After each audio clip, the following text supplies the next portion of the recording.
على أشرف الأنبياء والمرسلين وعلى آله وصحبه أجمعين. قال رب اشرح لي صدري ويسر لي أمري واحلل عقدة من لساني يفقهوا قولي.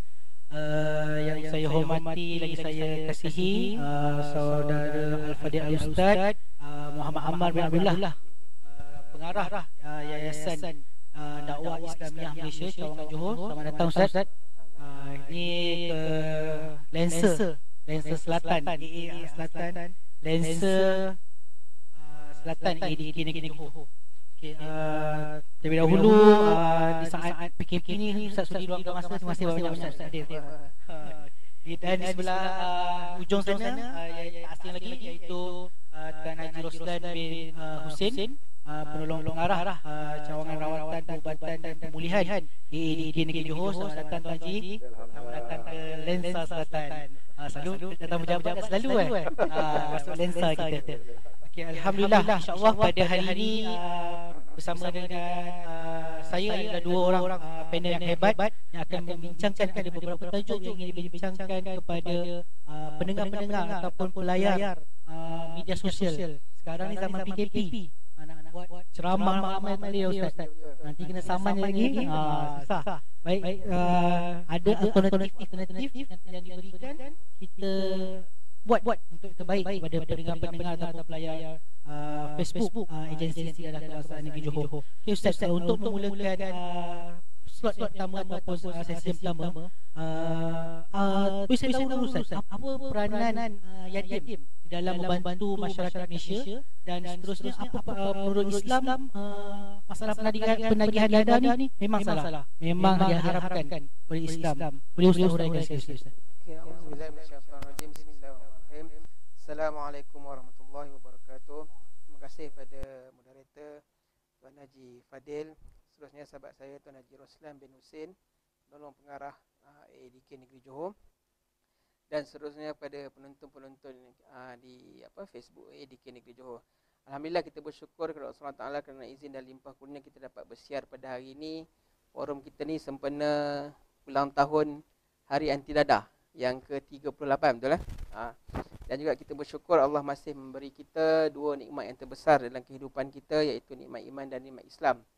Dan yang mana Nabi Muhammad SAW pernah sebut dalam satu hadis, maksudnya dua nikmat yang selalu kita lupa adalah nikmat kesihatan dan nikmat masa lapang. Dan kalau kita lihat relevannya nikmat kesihatan ni, bila Nabi sebut, hari inilah bahawa kita rasa bahawa bila pandemik COVID ni datang, kita merasakan benda ni, kesihatan ni adalah salah satu nikmat yang sangat penting kepada kita. Begitu juga dengan masa lapang. Dan alhamdulillah, saya ucapkan ribuan terima kasih pada ADK Negeri Johor kerana sudi menjemput saya untuk sama-sama membincangkan tajuk pada hari inilah tentang penyalahgunaan dadah di sudut maqasid syariah dan sebagainya. Dan kita sekarang dah berada di dalam PKP 2. Kita pun memang dah kena biasakan dirilah untuk dengan norma baru ni, dakwah pun. Kita Yadim sendiri pun kita sekarang dah bergerak ke arah media sosial lah untuk kita berdakwah. Dan soalan pertama tadi yang Ustaz sebut tu adalah tentang peranan Yadim. Kalau kita lihat peranan utama Yadim tu adalah untuk kita menyemarakkan aktiviti dakwah pada diri ditubuhkan pada 1974. Ketika itu adalah untuk memperbanyakkan aktiviti dakwah. Dan alhamdulillah sehingga sekarang kita masih menjalankan fungsi yang sama. Dan bila PKP ni pun kita di awal PKP kita agak orang kata apa, macam jam sikit lah macam mana kita nak buat program. Sebab program-program Yadim ni kebiasaannya kita akan mengumpulkan orang. So bila PKP ni kita jadi macam ni lah kan. So kita terus bergerak. Kita ada sekarang ni pun online, kita hari-hari ada di Facebook Negeri Yadim Negeri, ada di Facebook Yadim Pusat pun ada. Boleh sama-sama like lah Facebook Yadim. Dan berbalik pada soalan yang Tuan Haji tanya tadi tentang pengharaman dadah ni kan. Dan kalau kita lihat dalam Al-Quran sendiri, dalam hadis pun dia tak ada ayat yang khusus yang sebut tentang dadah tu diharamkan. Dia hanya ada surah dalam surah Al-Maidah yang ke-90. Ba'da a'udzubillahi minasyaitonirrajim, ya ayyuhallazina amanu innal khamru wal maisir wal ansabu wal azlam rijsum minal amali syaitan fajtanibuhu la'allakum tuflihun.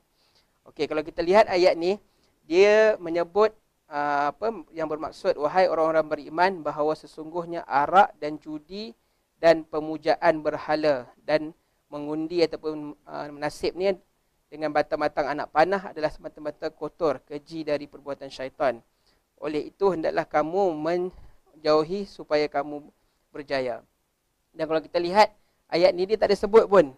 Dan ulama telah membahaskan, telah orang kata apa, dia mengambil konsep qiyas. Maksudnya, dadah ni adalah yang membahayakan, memabukkan. Itulah dia dijadikan, terus diharamkan. Dan kalau kita lihat balik Muzakarah Majlis Kebangsaan Ahli Islam Malaysia kali ketiga pada tahun 1981. Mungkin Tuan Haji Roslan dah bekerja lah waktu ni. Saya 81 belum lahir lagi. Okey, 81 ni dia orang dah memutuskan bahawa sebarang penyalahgunaan dadah hukumnya adalah haram. Okey, dadah hanya boleh digunakan bagi tujuan perubatan yang sah mengikut syarak dan perubatan. Manakala Muzakarah yang sama kali ke-76 tahun 2006 di-upgrade telah memutuskan bahawa penyalahgunaan dadah jenis syabu dan jenis-jenis dadah yang baru, mungkin dadah sintetik ni adalah haram, dan semua kegiatan yang berkaitan dengan penyalahgunaan dadah seperti menanam, bukan menagih dadah itu saja haram. Dia segala perbuatan menanam, memproses, memiliki, menjual, mengedar, membeli atau membenarkan tempat digunakan untuk penyalahgunaan dadah adalah juga diharamkan. Kalau kita faham daripada qiyas ni, daripada Muzakarah ni, maksudnya kalau ada hadis sebelum ni, kalau kita study, ada hadis yang mengatakan tentang arak kan, orang yang membawa arak, orang yang menghidang arak, semua pun itu adalah dilaknat oleh Allah. Begitu juga dengan dadah ni, bukan yang menagih, yang memproses, yang terlibat semualah dalam proses itu. Okey, berdasarkan kepada kajian para ulama dan ahli perubatan Islam, penyalahgunaan dadah ini mempunyai kesan yang sama dengan kesan minum arak, kerana boleh membuatkan ataupun menghilangkan kewarasan akal.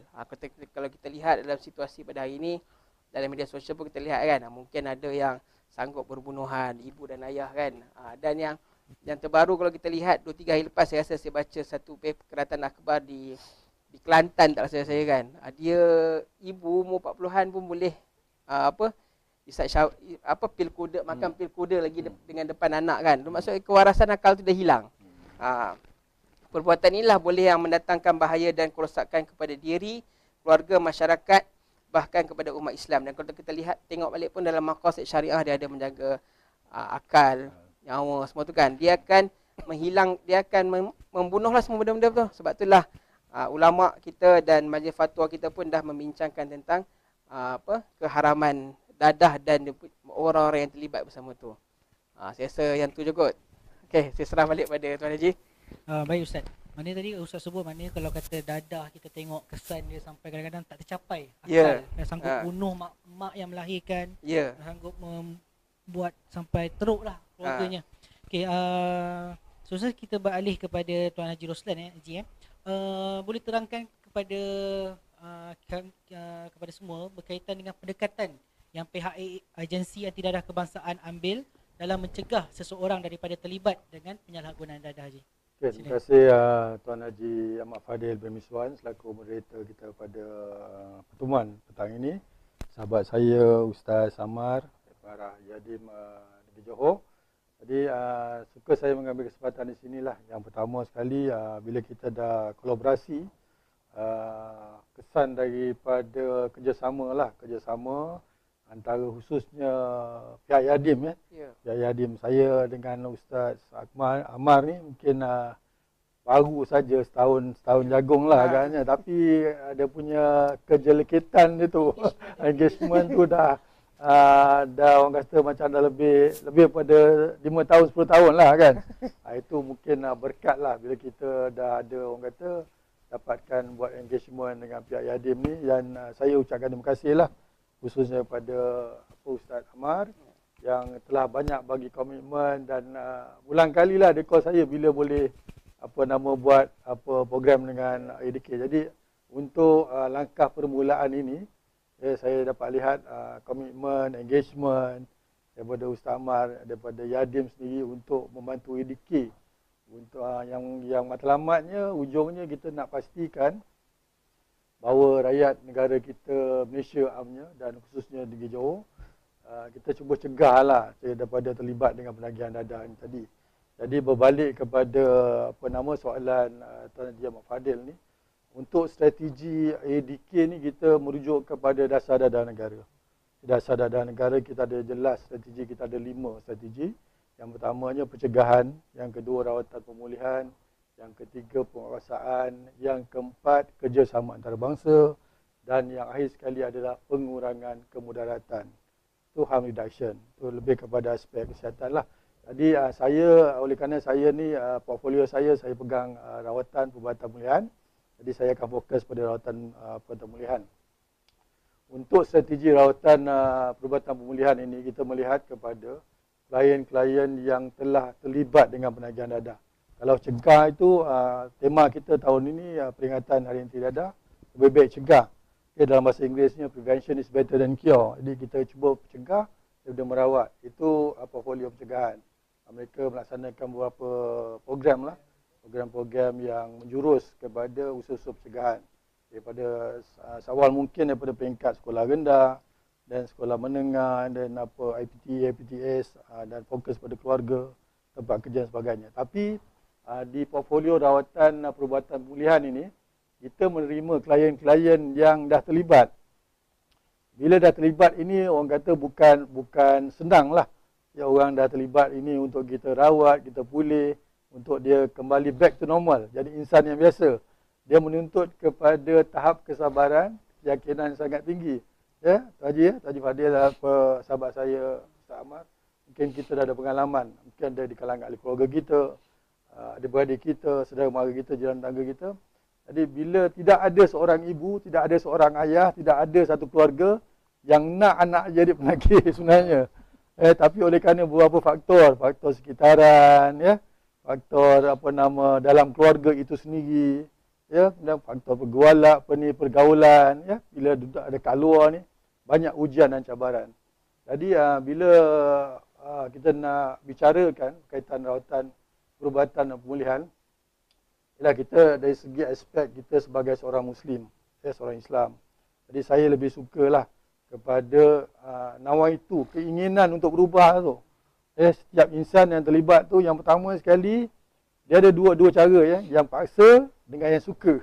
Yalah, bila suka rela ni, orang suka datang nak minta supaya diubat, dirawat dan dipulihkan, tu satu perkara yang agak senang lah.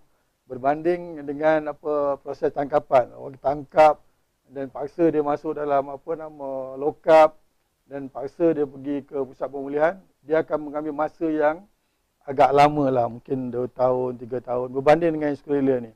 Jadi impian kami, hasrat kami di rawatan pemulihan, kita meletakkan KPI sekurang-kurangnya ada 70% mereka-mereka yang telah terlibat dengan penagihan dadah, ini kekal pulih. Yang mana kalau dalam angka 1000 tu, kita pastikan 700 orang lah yang akan kekal pulih. Untuk makluman semua, di negeri Johor ni, di ADK khususnya, kita ada lebih kurang dalam 5,000 lebih lah.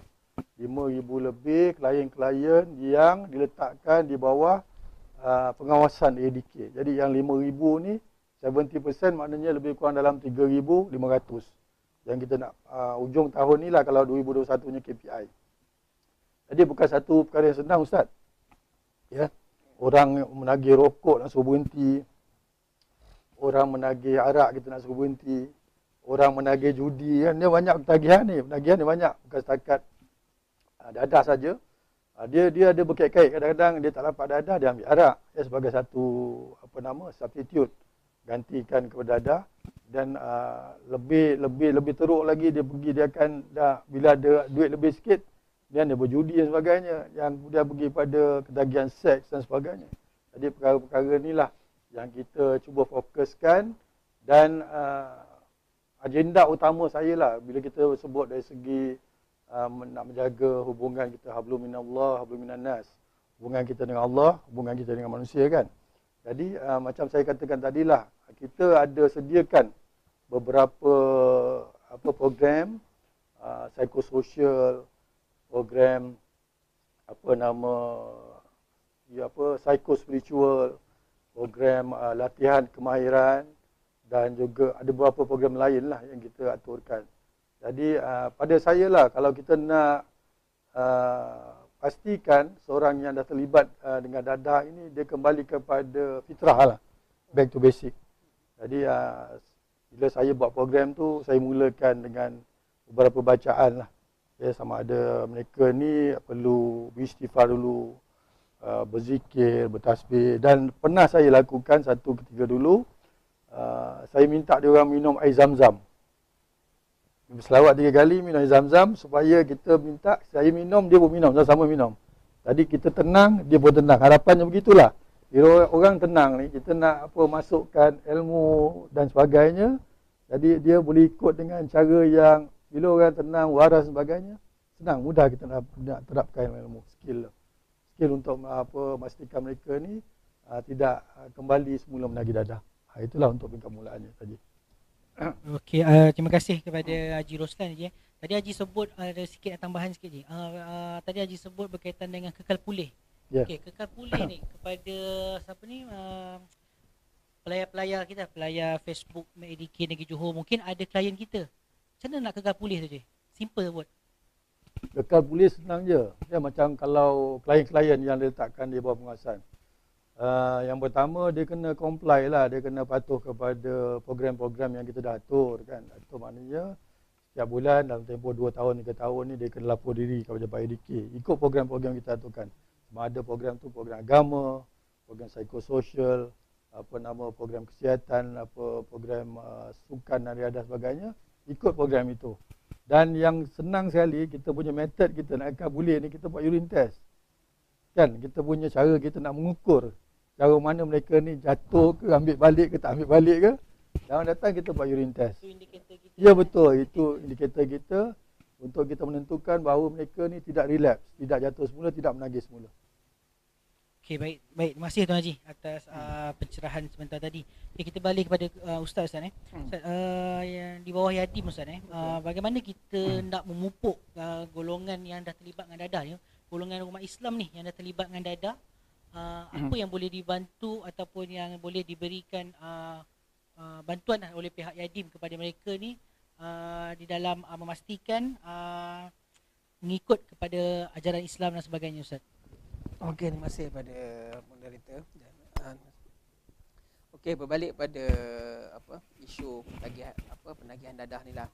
Dan bila kita lihat dalam realiti kita, masyarakat kita pun bila sesuatu isu sosial, dadah ke apa ke dan sebagainya kan, dia akan berbalik kepada satu punca dia balik lah. Punca dia kebanyakan lah kalau kita study, kalau kita lihat yang terlibat dengan masalah-masalah ni, dia akan ada satu masalah punca utama dia lah, masalah dia punya pegangan dia, pegangan sama ada keimanan, akidah dia kan.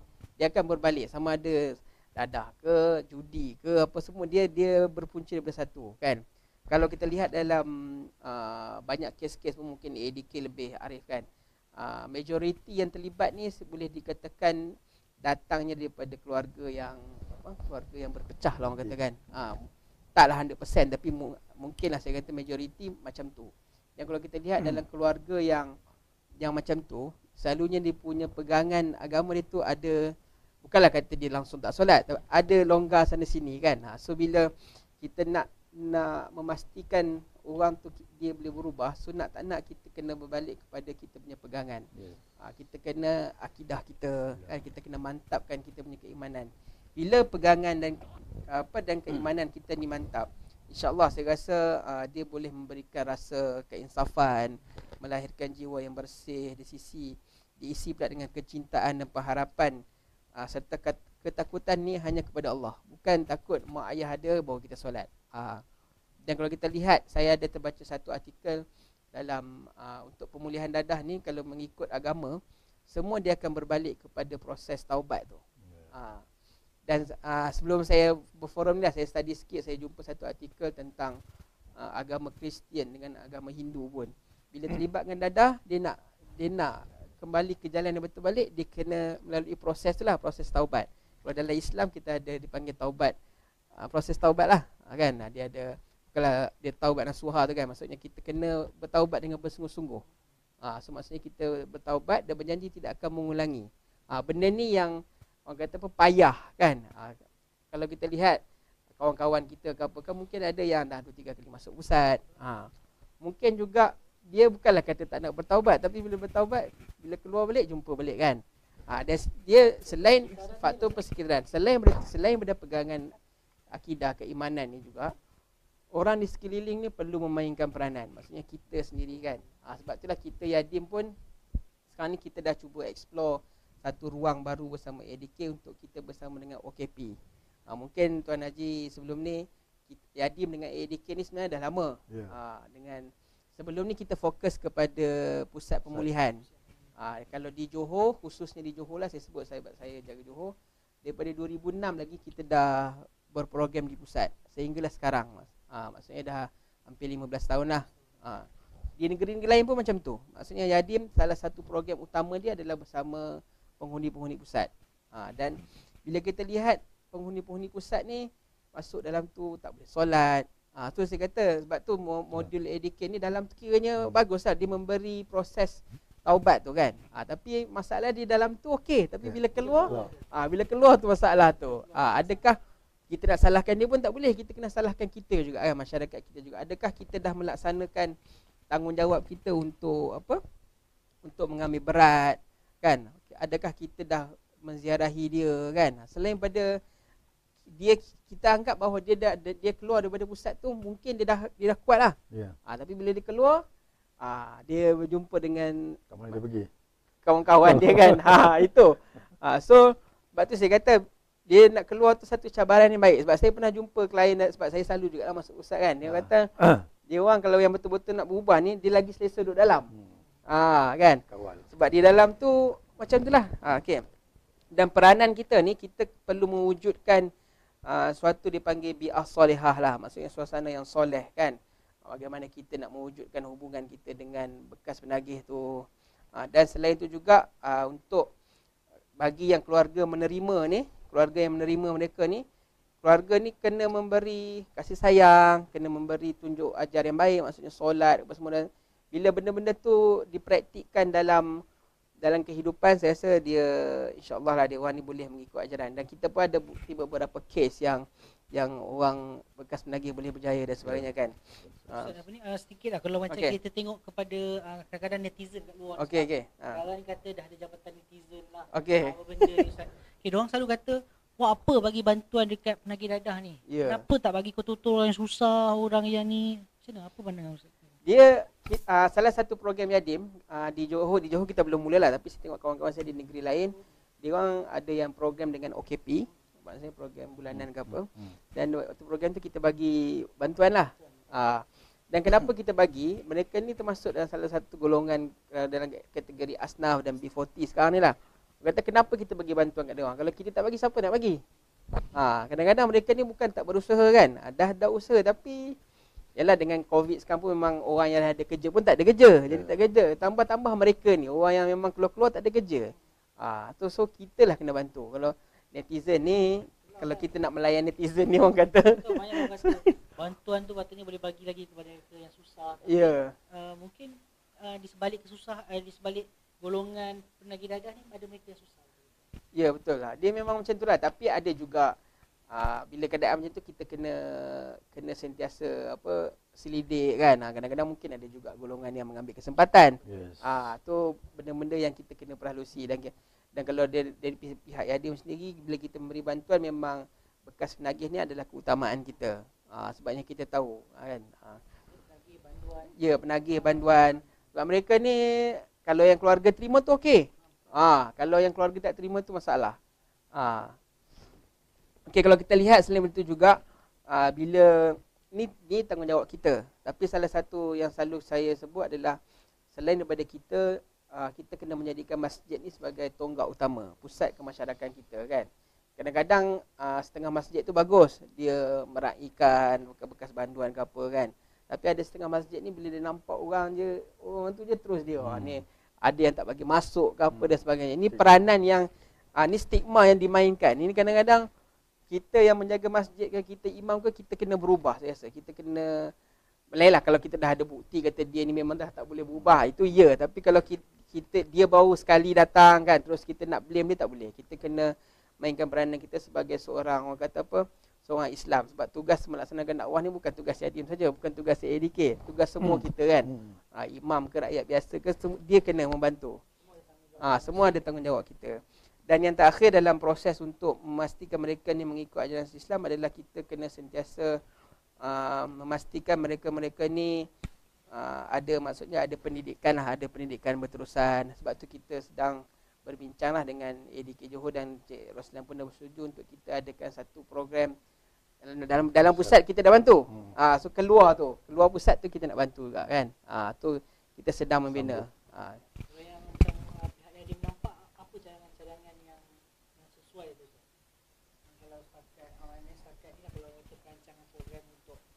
Macam Ustaz kata tadi, kalau di pusat okey, dah ada modulnya. Ya.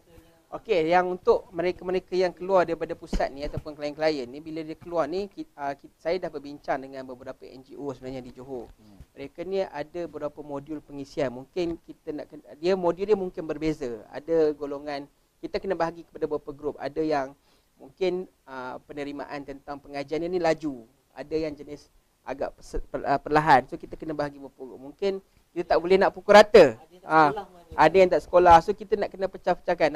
Ada NGO yang dah bersetuju untuk kita menganjurkan program secara berkala, sama ada kita memberi latihan, dan ada juga NGO yang dah bentang paper kepada Yadim untuk dia menganjurkan, orang kata apa, untuk menjadikan mereka-mereka ni sebagai penyaga, usahawan. Maksudnya dia ni usahawan asnaf. Mungkin kita bagi latihan kepada dia. Dan sama kita kena pantau dia. Dia sebenarnya NGO ni ramai yang berminat untuk membantu. Dan kita pun Yadim dah mula untuk melihat, untuk membantu selepas mereka keluar daripada itulah pusat, insyaAllah. Okay Ustaz, terima kasih di atas penerangan sebentar tadi Ustaz. Cuma satu saya nak soal berkaitan dengan kefungsian Yadim daripada, selain daripada penagih dadah lah, kita keluarkan sikit. Mungkin ada pelayar Facebook kita, media ada bukan terlibat dengan dadah. Adakah mereka boleh dapatkan? Untuk Yadim kita ada banyak, kita punya kategori, kita punya ni lah, orang kata apa, klien jugalah kan. Sama ada kita bermula daripada pelajar sekolah lagi. Kalau di pelajar sekolah ni kita ada rakan remaja Yadim. Maksudnya dia sekolah menengah lah, kita mula dengan sekolah menengah biasanya. So maksudnya setiap sekolah, sekarang ni belum ada lah, kita sedang propose untuk ada di setiap sekolah ni ada dipanggil kelab. Kelab ni kita akan bantu dari segi, mungkin ADK pun ada kelab juga kan di sekolah kan. Mungkin kita fokus kita ke arah untuk ke arah dakwah Islam tu lah. Dan selepas sekolah menengah ni kita ada rakan belia Yadim. Rakan belia Yadim ni kita fokus kepada di KBN, Politeknik dan sebagainya. Maksudnya yang fokus kepada teknikal. Selain daripada itu juga untuk rakan adik-adik kita di universiti awam atau universiti swasta, kita ada rakan siswa Yadim. So dia ada step-step dah. Dia setiap step tu ada pengisian dia. Ada modul-modul dia lah. Kalau nak detail panjang juga lah modul dia tu. Dan dah akhir bila dia dah habis belajar, sebab kita Yadim ni staff tak ramai, satu Malaysia 200 orang je. So di akhir dia, bukan di akhir, dia habis belajar, dia keluar tu, kita akan convert dia jadi sukarelawan kita. So sukarelawan ni lah akan memainkan peranan buat program bersama kita. Kalau macam di Johor ni kita ada hampir 300 sukarelawan kita. So ada di setiap daerah. So kadang-kadang orang lihat, Kak Yadim ni kerap pergi bagi bantuan sana sini. Sedangkan staf Johor 6 orang je. So sukarelawan ni lah yang membantu menggerakkan kita. Kita bagi sedikit dana, dia orang gerakkan. Dan itu dia maksudnya dari segi dalam komuniti. Tapi dari segi program-program kita memang ada fokus-fokus lah kita yang untuk penjara, pusat sereniti dan sebagainya. Dan juga kita ada program-program di sekolah dan sebagainya lah. Dan kalau macam di Johor, dia sebenarnya setiap negeri ni ada sedikit dia punya speciality masing-masing lah. Kalau di Johor ni kita banyak program dakwah dengan yang belum Islam. Kita boleh dikatakan setiap tahun, cuma yang tahun lepas dengan tahun ni belum lagi lah sebab COVID. Kita daripada tahun 2013 sampai tahun 2019 kita dapat program di beberapa sekolah Cina di negeri Johor. Tapi kita tak adalah masuk cerita tentang Islam ke apa. Kita masuk cerita benda-benda basic tentang pergaulan, tentang nilai murni, makanan halal. Kadang-kadang yang belum rakan-rakan kita belum Islam ni dia bukan nak melawan tapi dia tak faham sebenarnya. Pada dia mungkin makanan halal tu tak ada babi halal. Tapi sebenarnya proses tu banyak lagi yang kita nak explain kat dia. Okey, saya rasa yang tu je lah kot. Mungkin kalau nak lebih lanjut mungkin boleh tengok Facebook Yadim lah saya rasa. Maknanya kepada pendengar pelayar Facebook pelayar Facebook ADK Negeri Johor, kalau nak dapatkan maklumat lebih lanjut boleh layari Facebook Yadim apa Ustaz? Kalau yang ibu pejabat Yayasan Dakwah Islamiah Malaysia. Kalau yang Negeri Johor Yadim Negeri Johor. Yadim Negeri Johor. Kalau kata tuan-tuan dan puan-puan memerlukan khidmat dan bantuan, boleh layari Facebook Yadim. Sekarang ni pun kita ada program-program online. Okey, terima kasih Ustaz. Okey, kita balik kepada Haji Roslan Haji. Okey, tema sambutan Hari Anti Dadah tadi Haji pun dah sebut tadi. Tahun ni tema kita lebih baik cegah. Lebih baik cegah. Sebelum ni kita banyak melaksanakan program-program yang memberi impak kepada masyarakat. Bukan kata kita tak buat, tapi kita buat. Tapi setakat mana apa yang pihak agensi anti dadah kebangsaan nak menzahirkan daripada tema tersebut, Ji? Okay, bila sebut tema tahun ni lebih baik cegah, lebih baik cegah tu ada dua makna. Satu, kita cegah seorang itu daripada jadi penagih baru. Dan keduanya, kita cegah mereka yang dah jadi penagih tu daripada mereka menagih semula. Jadi dua kategori cegah itu. Jadi kena fahamlah dari segi kita punya tema tu. Cegah penagih baru, kita cuba kurangkan sekat kemunculan penagih-penagih baru. Dalam masa yang sama kita cuba cegah mereka yang terlibat dengan penagih dadah tu supaya mereka tak berulang lagi dan tidak relapse, tidak menagih semula. Jadi proses kepulihan ini adalah satu proses yang berterusan, berpanjangan. Dia ongoing proses lah. Dia lifelong. Maknanya sehingga sepanjang hayat dia, lebih-lebih lagi dengan trend penagihan dadah ni yang menjurus kepada dadah-dadah jenis sintetik.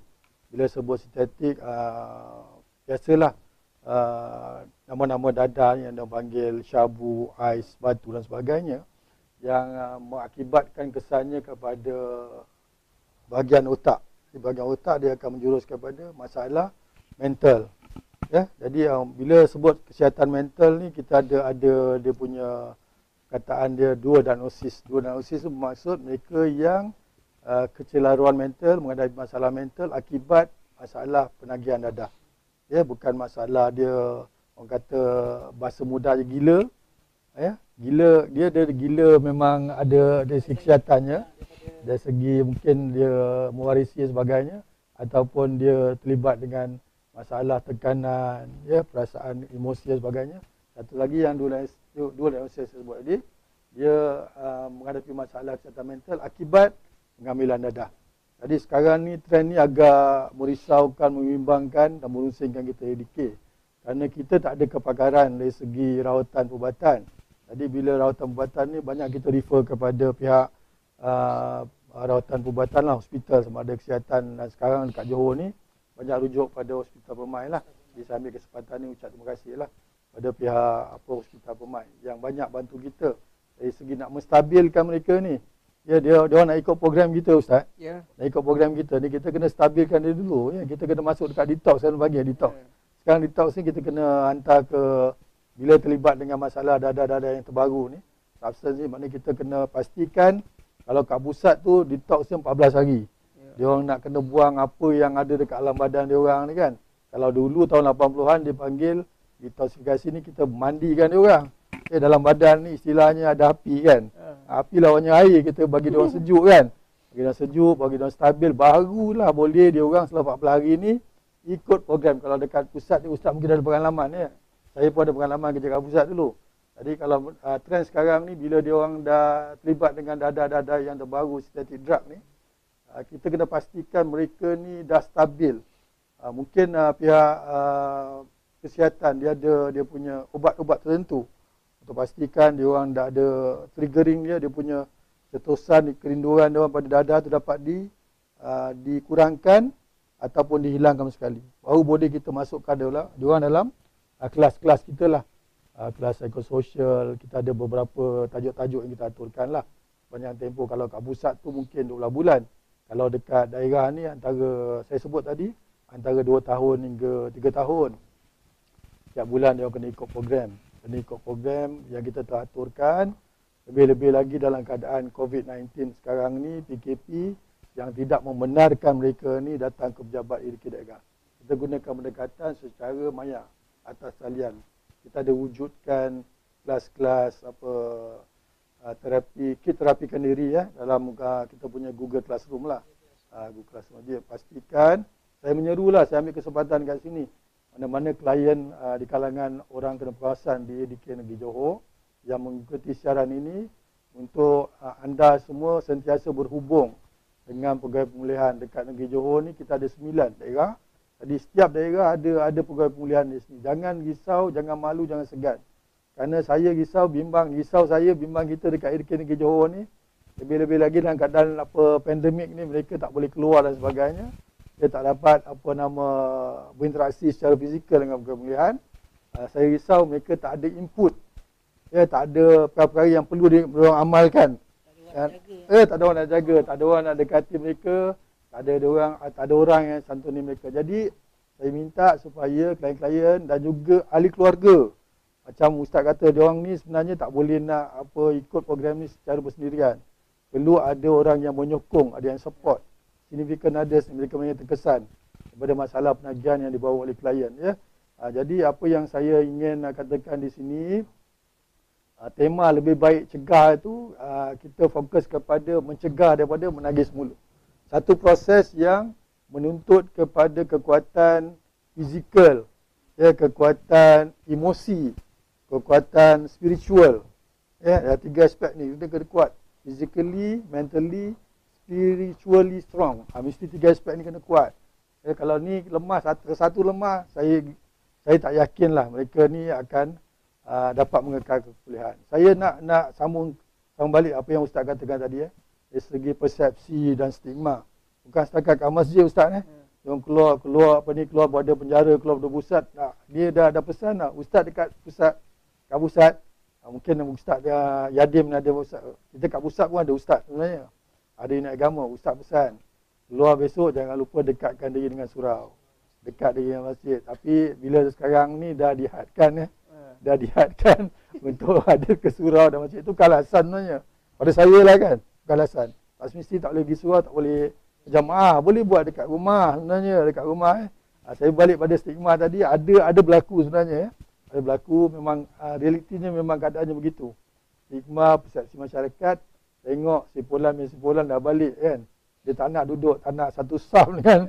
Tak nak satu saf. Takut kena jangkit HIV dulu kan. Takut kena, orang kata, kena HIV Tapi sekarang dah tak ada pada saya lah kan. Jangkitan HIV tak semesti dengan kontak dan sebagainya. Yang kontak yang kita elakkan, kontak rapat ni, COVID-19 sekarang ni kan. Jadi stigma dia, saya pesan dengan anak-anak buah saya masa saya kerja pusat dulu. Yang pertama sekali, awak kena buktikan. Buktikan kepada masyarakat di luar sana. Kena buktikan kepada ibu bapa, saudara mara, awak nak baik. Ada niat, nawaitu tu ada, nak berubah. Bila ada nawaitu, tanam betul-betul, orang nak cakap apa tu, tolak ke tepi. Kadang mereka ni memanglah manusia kan.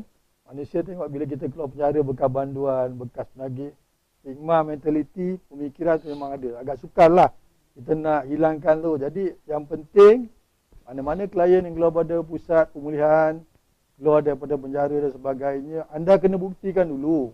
Buktikan anda betul-betul baik, cari kerja.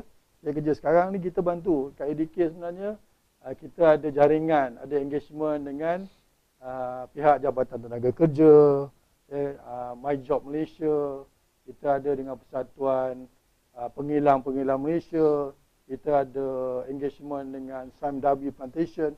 Jadi ruang dan peluang tu ada. Cuma masalahnya sekarang ini ada di kalangan klien kita memilih kerja. Memilih kerja, dia ada yang 3D, yang dirty, difficult kan, dangerous kan. Yang benda-benda yang kotor, yang berbahaya kan. Yang itu memilih. Sekarang ni situasi sekarang, pilih kerja dah payah lah. Betul Haji Fadil, saya setuju kan. Jadi sekarang ni jangan pilih kerja, janji kerja tu kerja halal. Buat kerja halal, ada dapat tawaran.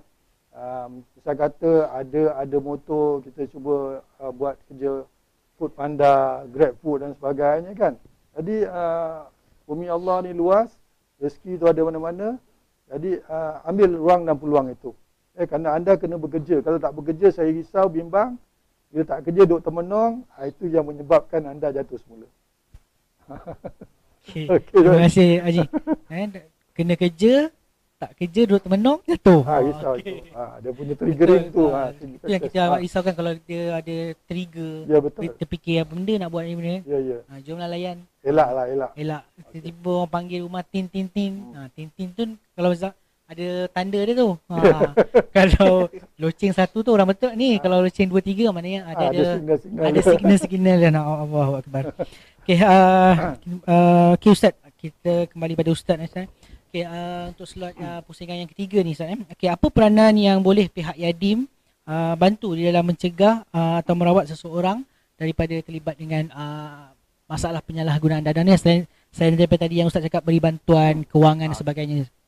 Okay, terima kasih pada moderator. Okay, untuk soalan yang ketiga ni, round selalunya forum ni round ketiga ni round terakhir lah kan. Dan maksud apa yang Yadim dapat berikan dalam sama-sama untuk mencegah di kalangan penagihan ni lah. Dan untuk permulakan macam saya sebut tadi, kalau di dalam pusat kita dah masuk daripada 2006. So sekarang kini macam saya sebut tadi, kita sedang dalam proses untuk merangka program selepas dia orang keluar. Dan kita pun dah berbincang dengan NGO, dan kalau sebelum-sebelum ni Yadim kita ada kelas mingguan untuk kelompok-kelompok tertentu di bangunan kita lah di Yadim Negeri Johor tu. Maksudnya kita ada kelas bimbingan agama untuk rakan-rakan daripada Persatuan Cina Muslim kita kan. So kita ada, maksudnya kita buat by group. Mungkin kalau dia orang nak kelas dalam bahasa Cina, kita bagi kelas bahasa Cina. Dan mungkin untuk penagih-penagih, bekas-bekas penagih ni, klien-klien ni, biasa mungkin mereka ni ada persatuan juga kan. Mungkin lepas ni boleh ADK channelkan kepada Yadim ke untuk Yadim berprogram bersama dia orang. Maksudnya program tu semua Yadim tanggung lah. Dia orang hanya datang saja. Maksudnya kita nak kesan jangka masa panjang tu, dia bukanlah program jenis touch and go. Kita nak program tu dia ada follow up. Mungkin minggu ni kita belajar contohnya tentang solat. So minggu depan kita nak tengok dia dah boleh solat ke belum kan. So kita nak itu sebagai contoh lah. Mungkin tajuk-tajuk tu kita boleh bincangkan. Dan macam saya sebut tadi, dengan OKP kita dah setuju dengan ADK. Dan untuk dengan kita nak cegah ni daripada pelajar sekolah lagi lah kan. So kita sekarang ni dah 2018-2019 kita dah banyak masuk ke sekolah-sekolah untuk menceritakan tentang kesan-kesan perkara-perkara negatif lah. Kita ada program, kalau macam di Politeknik dulu di Johor kita ada program Jauhi Zina. So kebiasaannya kalau dalam Jauhi Zina tu dia akan masuk sekali semua dalam tu lah. Dia cuma tajuk tu kita, sebab dia melibatkan beberapa agensi, dia setuju untuk Jauhi Zina. Dan untuk itu di sekolah. Dan untuk keluarga dan masyarakat ni, kita sedang Yadim Ibu Pejabat sekarang ni khususnya sedang menyiapkan satu modul pemantapan akidah dalam keluarga kita. So maksudnya macam saya sebut tadi pada soalan yang pertama tadi, bila kita kuat akidah akan insya-Allah lah akan kuatlah segala-galanya kan. Dia tak perisai, dia akan takut lah semua kan. Cumanya benda tu dia mungkin tak lah, dia bukan hanya melibatkan satu pihak, dia kena ada dua pihak, keluarga kita dan bekas penagih tu sendiri kan. Kalau dia memang nak berubah, alhamdulillah. Tapi kalau dia pun ala kadar sekadar kan, itu yang bukanlah nak kata 100%, tapi kebanyakannya macam tu. Kita nak salahkan dia pun tak boleh juga, tapi nak salahkan netizen pun macam Ustaz kata tadi pun tak boleh juga kan. Mungkin dia orang bercakap base kepada pengalaman dia orang. Tak sampai maklumat. Maklumat tak sampai kan. Itulah. Dan yang terakhir, kita mengharapkan selain daripada Yadim ni, dan kita sendiri pun semua ni harus memainkan peranan dan tanggungjawab masing-masing. Kalau kita lihat masalah dadah ni masalah yang orang kata berpanjangan. Ada dia penangkapan boleh buat, penguasaan boleh buat kan. Tapi nak cegah ni bukanlah tugas unit pencegahan ADK saja. Dia semua pihak, daripada sekolah sehinggalah orang kata kepada pemimpin kita kan. Semua pihak ada tanggungjawab masing-masing, ada tanggungjawab masing-masing. Dan kalau kita lihat balik dalam Islam pun Islam memang menggalakkan pencegahan tu, kan daripada dari ni kan. So bila kita dah cegah, insya-Allah lah. Cuma masalah dadah ni macam Cik Roslan lah, masalah yang dah lama kan. Dia dah berakar umbi kan. Ini tangkap kat sana 10, yang lahir lagi perempuan kita tak tahu kan. So benda-benda tu ya, kalau boleh kita nak sama-sama mencegah. Dan sama-sama mencegah ni, kadang-kadang orang ingat cegah ni hanya pergi pergi tangkap kan. Kalau kita lihat satu hadis pun, dia kata kalau kita melihat kemungkaran tu, dia ada tiga cara untuk dia. Tangan, sama dengan kuasa tangan, lepas tu yang ni adalah dengan hati kan. Tapi kita kebanyakan ni semua ambil yang hati je lah. Kan. Itu yang serendah-serendah kan. So kalau boleh kita cuba kan, kita cuba ubah, kita naik satu tahap. Kita dah tahap yang hati tu semua orang tak redha kan. Kita naik setapak mungkin dengan nasihat ke kan. Yang ada kuasa dia guna kuasa lah. Okay, saya rasa yang tu je lah kot. Dan saya pun mohon maaf lah sekiranya ada terkasar bahasa ke dalam forum ni. Dan insyaAllah kita Yadim akan bersama ADK lah. Kita dah di Johor khususnya kita dah 15 tahun. InsyaAllah kita akan berterusan lah, walaupun lepas ni Cik Roslan nak berehat kan. InsyaAllah kita ada Cik Izan dengan Tuan Haji Fadil pun boleh membantu lah, insyaAllah saya rasa. Okay. Ustaz, ada sikit kalau katalah dekat NGO yang sedang melayari ADK ni, ada yang tanyakan, saya dah ada NGO ni, macam mana nak berkolaborasi dengan Yadim? Okey. Boleh hantar mesej di Facebook Yadim Negeri Johor, ataupun boleh telefon pejabat Yadim lah 07 235 8831, ataupun boleh email saya Muhammad muhammad.ammar@yadim.com.my. So boleh berhubung kita insya-Allah. Pejabat Yadim Negeri Johor pun di Bandar Baru Uda je. So berhadapan dengan Bank Islam tu, nampaklah insya-Allah boleh terus ke sana lah.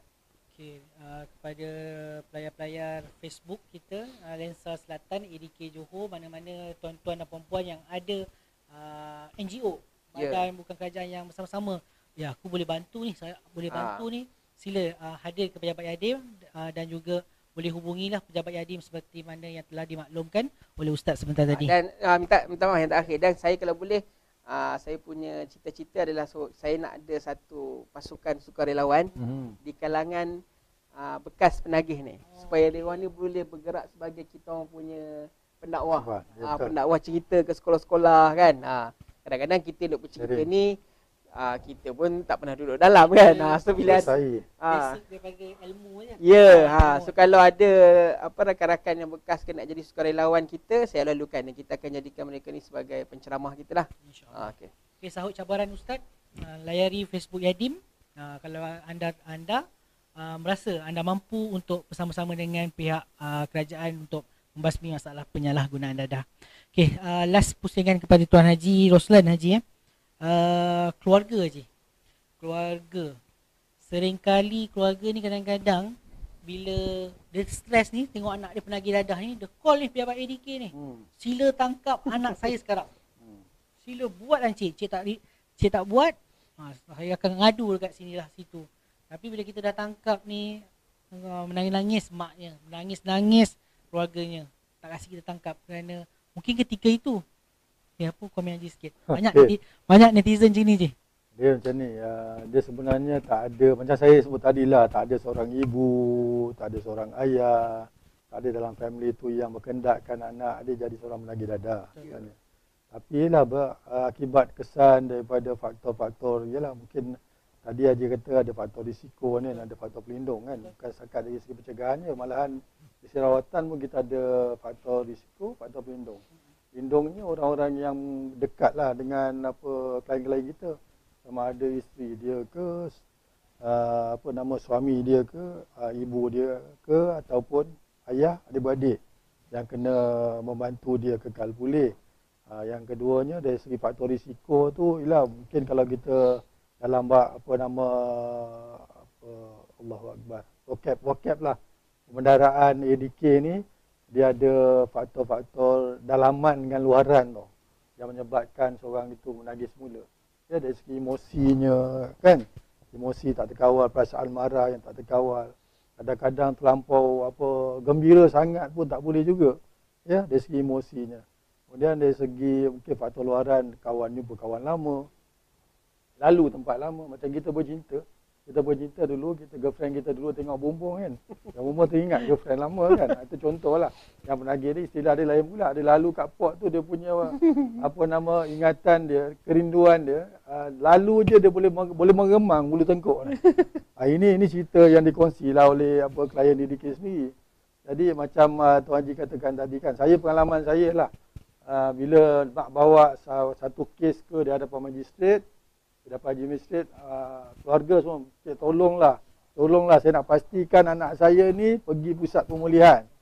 Pusat pemulihan. Tapi bila dekat dalam mahkamah tu, bila magistrate tanya, kita dah buat sure. Okey, Tuan Magistrate disyorkan supaya simpulan ni atas dasar fakta-fakta tertentu dari segi sejarah penagihan dia, dari jenis dadah yang diambil, disyorkan supaya dia menjalani rawatan pemulihan di pusat pemulihan 2 tahun. Kemudian magistrate bagi peluang kepada ibu. Ibu namanya pun ibu kan, memang tak sampai hati. Masa dia minta hantar pusat, masa tu dia tengok anak dia dalam keadaan yang kecelaruan, kurungan, mengalami dadah dan sebagainya. Masa itu dia rasa marah, dia anak tak guna lah apa semua dia cakap. Kau masuk pusat lagi baik kan. Masa itu. Tapi bila mahkamah tengok anak dia mungkin dah tahanan rimam 14 hari, dah tak nampak dadah, dia dah okey dah nampak dadah. Anak pun kuat lah dari segi dia punya bahasa dia kan. Bahasa dia merayu dan sebagainya lah. Klien-klien ni saya minta maaf lah. Dia cakap ni, diorang ni memang itu kelebihan yang ada. Ya, dari segi dia punya percakapan, bahasa memanglah memang hebat. Memang hebat kan. Jadi mungkin mak tengok tak sampai hati lah dia tukar. Encik tak jadi. Jadi itu orang kata asam garam lah. Kita sebagai pegawai pemulihan. Jadi saya suka menyerulah. Pasal kita di ADK ni kita ada beberapa fasiliti, bukan setakat di pusat pemulihan di bawah kerajaan saja. Kita sekarang ada pusat pemulihan dadah persendirian. Yang dilaksanakan kebanyakan majoritinya macam Ustaz kata tadi, nak jadikan satu persatuan atau satu kumpulan di kalangan bekas-bekas penagih. Yang success person dengan success story. Memang ada Ustaz. Bila saya tanya balik, saya tanya mereka ni apakah asas mereka ini boleh baik semula. Dia kata back to basic, maknanya kembali kepada fitrah. Jadi bila kembali pada fitrah ni, dia akan berdamping lah. Dia akan mungkin dia akan lebih rapat dengan ustaz, dengan imam, dengan bilal, syiah dan sebagainya. Kita pastikan mereka ini dari segi kerohanian ni, yang paling penting kerohanian lah. Pada saya, apa-apa saja kita menagih ketagihan ni, sama ada ketagihan dadah, rokok, judi, tadi ustaz kata, bertenung nasib dan sebagainya. Dalam suatu Maidah hari kan, ustaz ada sebut kan. Jadi kena kembali kepada asas. Asasnya adalah kita dekatkan diri kita dengan agama lah. Itu yang paling basic pada saya lah. Dan kepada keluarga-keluarga, saya harap kalau misalnya kata kita syorkan hantar ke pusat pemulihan, jangan rasa kecewa, jangan rasa sedih. Kena bagi ruang dan peluang pada mereka. Kerana dalam pusat ni mereka berada dalam keadaan yang terkawal. Jadi rutin harian semua tersusun. Daripada bangun pagi, kita minta dia solat subuh berjamaah. Dan kemudian kita selepas itu ada latihan kawat. Kemudian ada latihan kemahiran, ada program psikososial kat dalam tu. Kemudian ada beberapa projek lah yang kita telah aturkan. Memang saya akui lah Ustaz, kat dalam tu dalam keadaan terkawal mereka akan ikut. Dia ada dua cara, dia punya nawaitu ni. Nawaitu pada saya lah, tapi kita bersangka baik lah usul-usul ada jugalah segelintir ni pengalaman saya cerita lah. Dia ikut program, dia patuh kepada apa arahan supaya mereka ni bebas awal. Itulah yang, tapi saya usul-usul lah, saya bersangka baik. Kurang-kurangnya mereka ni yang sebelum ini tidak pandai baca Fatihah pun tak boleh Ustaz. Baca Fatihah tak boleh, apatah lagi kita minta dia bersolat berjamaah. Dia kata tapi alhamdulillah masuk pusat 12 bulan dah boleh mengaji. Dah boleh baca Fatihah, dah boleh mengamalkan solat 5 waktu yang fardu ni. Kemudian kadang-kadang ada yang tak tahu nak apa, orang kata mandi wajib pun tak tahu. Tu yang kita ajar kan, perkara-perkara yang asas tu. Ada yang ialah puasa tu kita ajarlah juga kan. Mungkin dia orang alpa bila duduk dalam keadaan yang di luar, godaan ujian ni memang sangat hebat. Kat dalam tu kita pandulah. Kita pandu. Last sekali pada saya lah. Kita sebagai pegawai penguliahan ADK memang amanah, tanggungjawab Allah bagi pada kita. Kita cuba tolong, kita cuba bantu. Ujung-ujung lagi kita serah pada Allah SWT. Kita jaga kita tolong kita, Allah sayang kita, insya-Allah. InsyaAllah. Terima kasih Tuan Haji. Kita jaga kita tolong kita, Allah sayang kita, Allah sayang kita. Okey, terima kasih kepada dua orang ahli panel yang hebat, Ustaz Muhammad Ammar, pengarah Yadim Cawangan Negeri Johor, Tuan Haji Roslan bin Husin, penolong pengarah Rawatan Perubatan dan Pemulihan Negeri Johor, di atas sedikit ilmu yang kita sharing pada hari ini. Semoga memberi manfaat kepada tuan-tuan dan puan-puan yang sedang menonton Facebook AADK. Di kesempatan ini juga saya ingin mengucapkan selamat menyambut Hari Anti Dadah Kebangsaan pada 19 Februari setiap tahun, dan tahun ini jatuh pada hari Jumaat. So pelbagai acara-acara secara maya, semua maya, banyak boleh layari tuan-tuan dan puan-puan, boleh layari pada hari Jumaat ni di Facebook Agensi Anti Dadah Kebangsaan Negeri Johor. Dan di luar sana saya juga ingin berkongsi talian hotline AADK kita 24 jam. Kalau ada WhatsApp, tengok messenger di Facebook AADK, kadang-kadang admin tak dapat nak balas. Kita minta tuan-tuan dan puan-puan untuk terus call 019-6262-233, 24 jam talian tersebut, sama ada boleh WhatsApp dan juga telefon di talian 03-8911-2233. Talian tu 24 jam ada. Kita faham tuan-tuan kadang-kadang mengalami masalah yang pada ketika itu. Pada ketika itu kadang-kadang bila messenger Facebook ni tak terbalas, mana ni. Saya bagi tu nombor telefon untuk tuan-tuan dan puan-puan layari ataupun hubungi talian tersebut. InsyaAllah. Terima kasih kepada Ustaz Ammar. Terima kasih sekali lagi Tuan Haji Roslan. Saya selaku moderator pada hari ini mohon ampun dan maaf sepanjang hampir sejam kita bersama. Saya ada terkasar bahasa, terlanjur bicara. Sesungguhnya yang baik itu datangnya daripada Allah, yang kurang itu daripada kelemahan diri saya, dan insyaAllah saya akan perbaiki. Wabillahi taufik wal hidayah. Wassalamualaikum warahmatullahi wabarakatuh. Ma'assalamah wa ila liqa.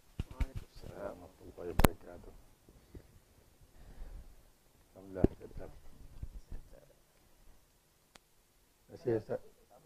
Kalau online boleh ni.